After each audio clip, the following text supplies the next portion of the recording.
Hello, and welcome to Tuesday's vocabulary class for July 10th about just drive. Let's go over the new vocabulary words and learn some sentences, and then you can write out some sentences as well. Our first word is tirade. Tirade. It's a noun.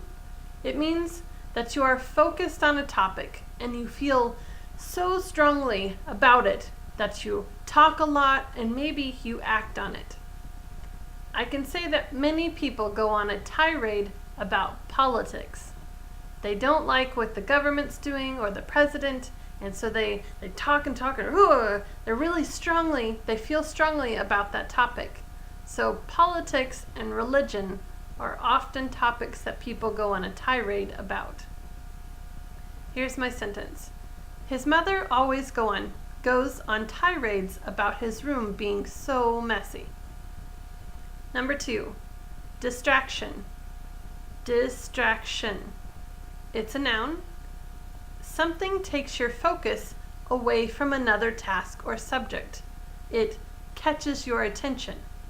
So if I'm talking to you and then there's a loud sound, I'm like, ooh, I am distracted. There was a distraction. Something that took my focus away from you or what I was doing. Some people can't do their homework in front of the TV because there are too many distractions. I don't mind. I can do both. My homework and watch TV. I can do it. Alright, our next word is suspect. Suspect. It's a noun. It's someone or something is believed to be guilty of doing something wrong. So if you think that someone did something, but you're not for sure, they're a suspect. You just believe that they might have done something wrong. The police had many suspects in the case of the church being set on fire. Our next word is merely. Merely. It's an adverb, and it means that something is done in a small way. It's not very showy or worth talking about. It's just kind of a small thing. It's something you say very quickly, or it's something done very short.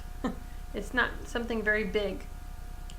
I was merely trying to give her a compliment, but she got angry and stomped off.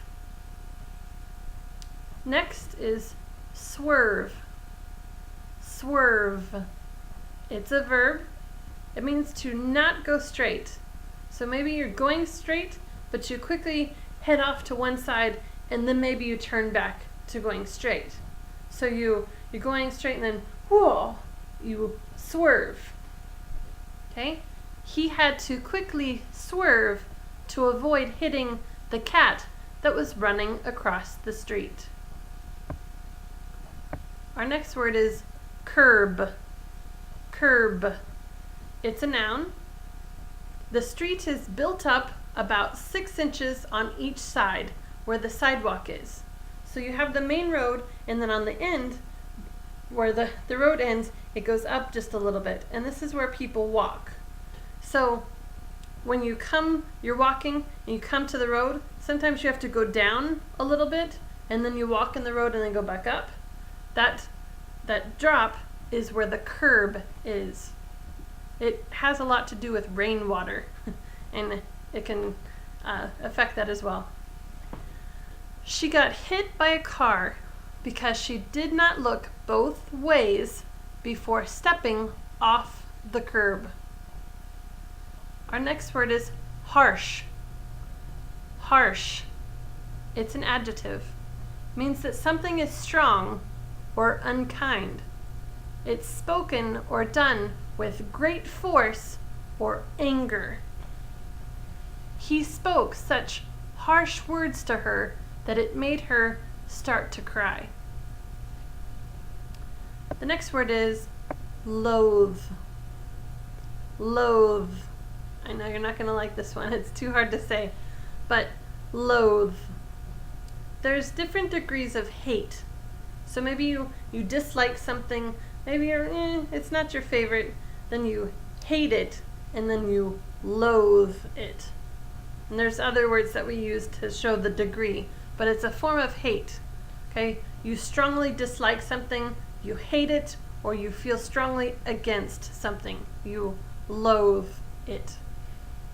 I loathe when someone brings stinky tofu, chodofu, onto a crowded bus because it makes me want to puke. It's gross. Don't know how you eat it. Anyways, next is wag. Wag. Wag is a verb. It's what an animal does when it moves its tail back and forth. So as the dog walks, his tail moves back and forth. He's wagging his tail. When we want to say people will talk about something, we can say the idiom, tongues will wag. So your tongue will go back and forth. It means people will talk about something. It's another idiom for you. And our last one is an idiom. It means, or it is to get off or on, depending on which way you're talking about it, a soapbox. So this means that you have a strong opinion about a topic. It's kind of like tirade. You're going to go on a tirade, and so you get on your soapbox.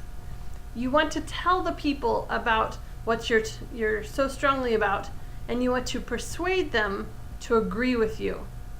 I think in old times they would stand up on a box. They would find a box and they'd flip it over and stand up so people can see them, and then they'd tell them their message. So when you're done, you get off the box, and maybe it was a box for soap, and so it's called a soap box.